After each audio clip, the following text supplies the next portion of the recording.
You open your laptop on a Tuesday night to search flights, you type in the destination, you hit sort by price, lowest first, the cheapest option pops up, 5:45 a.m. departure, a 6-hour layover in a city you've never heard of, an airline with a name that sounds like a font, not a company. You book it anyway, because the next option up costs $80 more, and $80 is 2 nights in a hostel. So the math wins. It always wins at this level. You pack 1 bag. Not because you're a minimalist, because checked bags cost $60 a leg, and that number doesn't fit anywhere in this trip. The hostel has 12 beds in 1 room. Yours is the top bunk, 3rd from the door. There's a guy in the bottom bunk named Tomasz. He's been traveling for 4 months. He shows you how to read the metro map on his phone, the battery at 11%, both of you squinting at a screen that's about to die. You don't ask him for advice. He just gives it. That's how it works down here. Nobody has money to spare, but everyone has information to spare. It's the one currency that's free. You eat where it's cheap, not where it's good. Except sometimes cheap and good are the same place, and nobody warned you about that. You just have to end up there, tired, hungry, and lucky. Here's the part nobody puts on their travel account. You check your bank app before you check the weather. Every morning, not out of panic, out of habit. You just need to know it before you know anything else about the day. And there's a specific feeling that comes with booking that first flight completely alone. Nobody co-signed it, nobody split it with you. You built the whole itinerary from nothing on a phone, in bed at midnight, and it's yours. Every delay, every wrong turn, every bad decision, also yours. It's about control. The receipt from the hostel is still in your pocket 3 days later. Not for the refund, just to prove the number was real.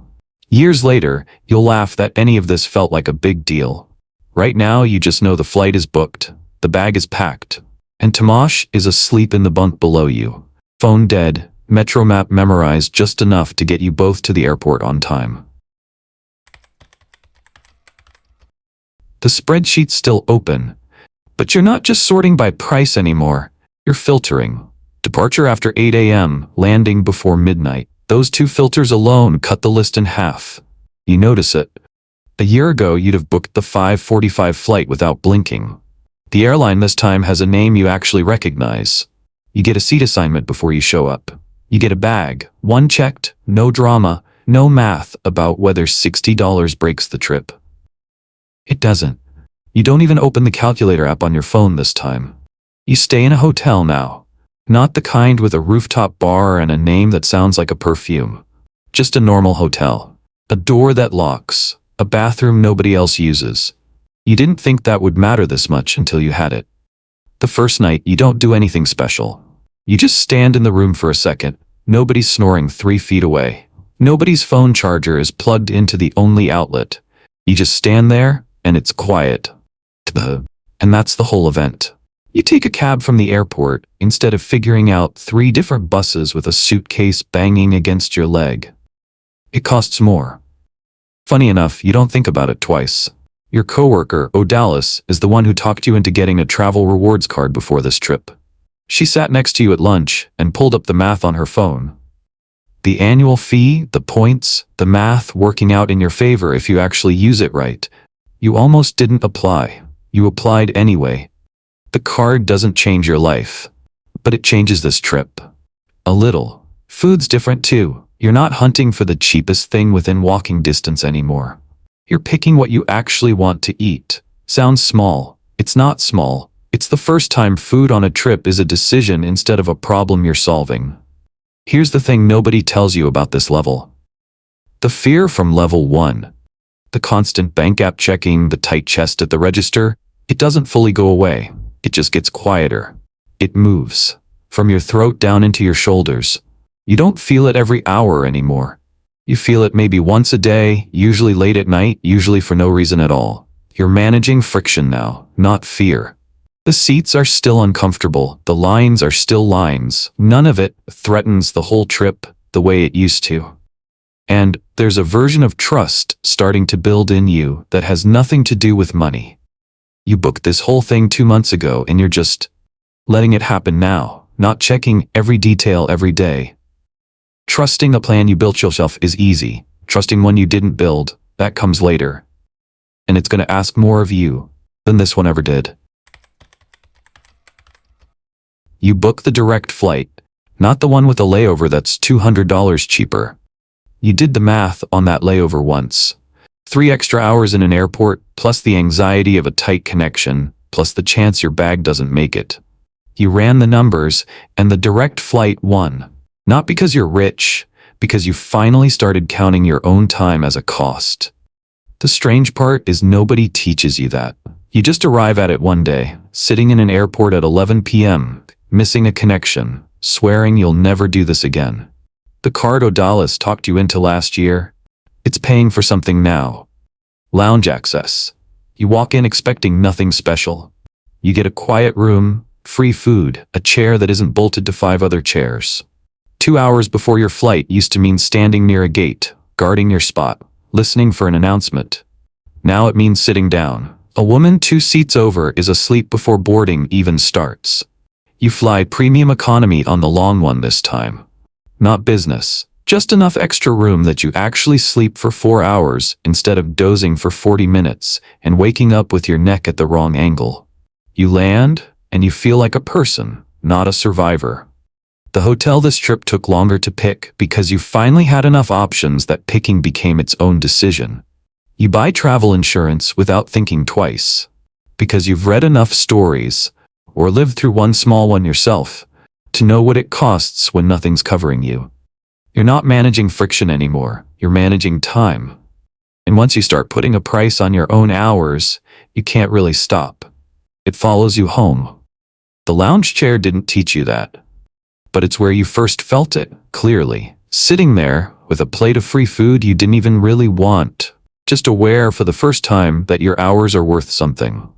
That's the real upgrade this year. Not the seat.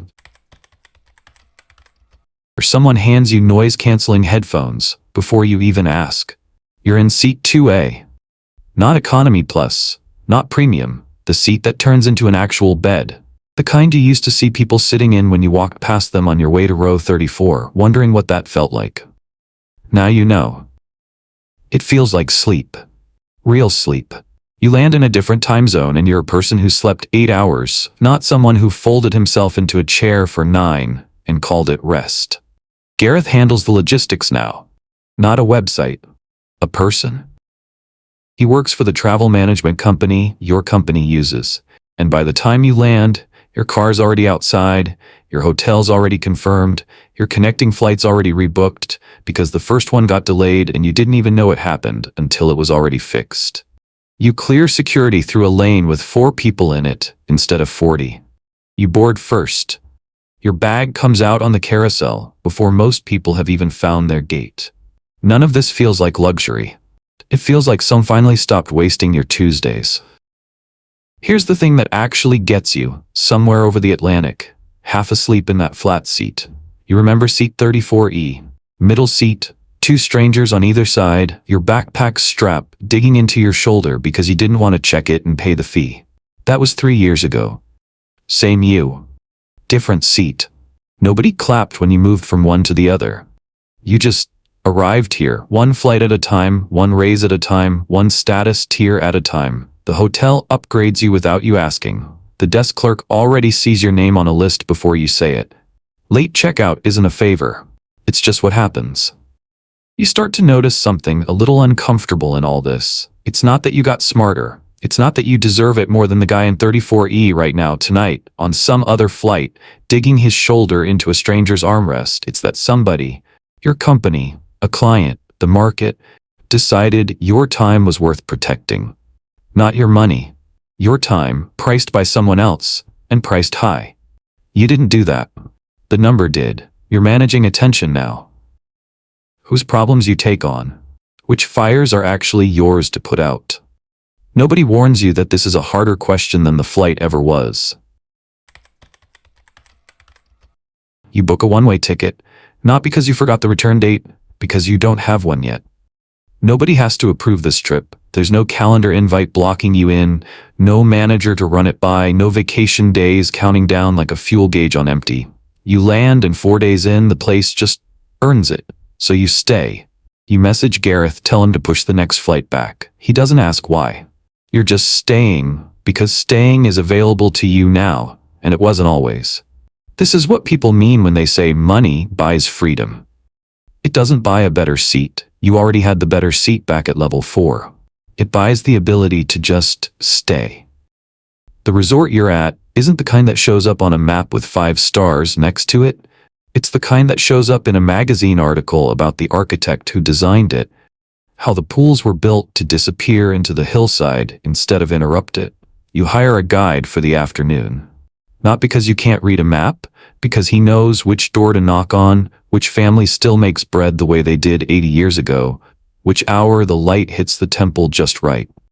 That's something you pay for, and it's worth every dollar. Here's the part that's easy to miss if you're just looking at the trip. This freedom didn't start at the airport. It started years earlier, back home. The year you stopped trading every single hour of your week for a paycheck. The year the rent property started covering its own mortgage. The year the index fund quietly crossed a number that meant your money was finally working as hard as you were. Nobody threw a party for that year. You probably don't even remember the exact month it happened. It was 100 boring decisions stacked on top of each other until one day the stack was tall enough to stand on. The trip isn't the freedom. The trip is just where you finally see it. This is the part nobody puts in a travel video because there's nothing to film. Just a guy checking his phone, seeing no urgent messages, realizing slowly that nothing is waiting for him back home that can't wait a few more days. You're just living in time now, not managing it. For the first time since you were a kid, a Tuesday and a Saturday feel exactly the same. Nobody tells you it's this quiet. You don't remember the last time you adapted to a trip. You noticed the result before you noticed why. The lines stopped happening to you. The crowds stopped happening to you. Not because you got better at avoiding them, because somebody rebuilt the whole thing so you'd never meet them in the first place. Murray handles it now, not a travel agent who books a flight and sends a confirmation email. A person whose entire job is the architecture of your trip, start to finish, the kind of planning that happens so far in advance you never even see the seams. You land, and the villa is already stocked. Not with generic welcome snacks. With the specific sparkling water you drink, the coffee you actually like, in the pantry, waiting. Murray knows what you drink because she asked once, 3 trips ago, and never had to ask again. Immigration doesn't happen the way it happens to everyone else on the plane. An agent meets you at the door of the aircraft, walks you through a separate hallway. You're in the car, before most of coach has even stood up to grab their bags from the overhead bin. It doesn't feel like magic after a while. It starts to feel normal. And that's the thing that should worry you a little, if you let yourself think about it too long. Because the inconvenience didn't disappear, because you got good at handling inconvenience. It disappeared because someone handled it before you ever knew it existed. You start to notice you don't ask for things anymore. You used to ask for a later checkout, a different table, a quieter room.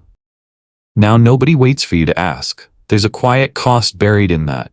If you're honest with yourself at 2 a.m, lying awake in a villa that anticipated everything except the one thing it couldn't. Which is that you kind of miss having to ask. You miss the version of you that knocked on a stranger's door in a hostel and had no idea what was coming next. You're not being managed anymore. You're being maintained. That's the trade nobody puts in the brochure. The terminal you land at isn't the one on the map. It's a separate building, off to the side of the airfield, the kind most people who've flown their whole lives don't even know exists. You step out of the car, and someone already has your bags. You never touch them. You never see them again until they're in your room. The plane might be yours, might be a fractional share, might be chartered just for this one trip. From where you're sitting, it doesn't matter. It flies the same either way. Some trips call for the yacht instead. Kaito runs the crew, has for 6 years now. He knows you don't like the engines running before 7 a.m., knows which cove you'll want to anchor in before you've said a word about it. The chef sources whatever's local at each stop. A security team travels with you now, on certain trips, not obvious, not stiff suits standing in doorways, just present, quiet, near enough to matter, far enough that you forget they're there until you remember why they have to be. Here's the luxury nobody can put a price tag on, even though you're paying an enormous one for it. It's not the yacht, it's not the plane, it's the empty beach, a whole stretch of sand, cleared for 3 hours, just because you wanted to swim at 6 in the morning without anyone else in the water. A restaurant closed for one dinner. A museum that opens its doors after midnight for exactly 4 people. The absence of other people. That's the actual product. That's what you're buying, over and over, at every stop. And somewhere around the second week of a trip like this, you notice something that catches you off guard. You miss the stranger who bumped your shoulder in a security line once and said sorry without knowing who you were. You remember standing in that line, annoyed, tired, just another person in a bad mood on a Tuesday. You didn't know it then, but that was a kind of belonging. You were part of something, just by being stuck in it with everyone else. That's gone now. Not because anyone took it from you, because you paid piece by piece, trip by trip, to remove yourself from it. The isolation isn't loneliness exactly. It's the fact that almost nobody left in your life can follow the conversation anymore. Fund structures, security logistics, which government official is joining you for dinner on the yacht next month. You're not missing people. You're missing the version of the world where you were just one of them. There's no boarding pass anymore. Not because you don't fly, because there's nothing left to check into. You have homes, not one, several, spread across the parts of the world that match your life at different points in the year, where the business is, where the weather's right, where your kids are that semester.